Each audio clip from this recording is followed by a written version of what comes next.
le Prospero, programme stratégique de performance de l'ONAIAD, qui sera un programme pionnier pour la République de Djibouti. L'ONAIAD sera le premier établissement public. Ce n'est pas uniquement l'ONAIAD, les autres établissements vont le suivre. Les établissements publics, commerciaux et productifs vont le suivre. Mais l'ONAIAD sera le pionnier de cette vaste réforme voulue par le gouvernement et initiée par le ministre des Finances, son Excellence Ilyas Moussa Dawali. Bien, je voudrais dire au niveau de cette tribune pourquoi une réforme. Pourquoi l'ONAIAD a besoin d'une réforme.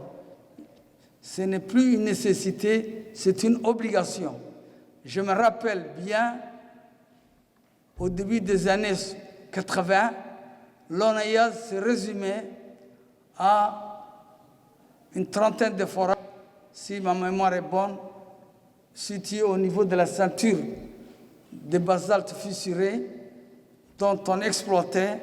Et après, il y avait une seule station de pompage pour alimenter, desservir l'eau au niveau de la République de Djibouti. Mais l'ONAIAD, depuis, d'une manière tentaculaire, elle a fait un développement non seulement sectoriel, mais spatial. Mais je voudrais remercier les bailleurs de fonds, AFD, Union européenne, sans en omettre la France, pour leur soutien continu, multiforme et multisectoriel qu'ils apportent au gouvernement et à la population djiboutienne dans la lutte contre la soif et pour l'accès à des services de base.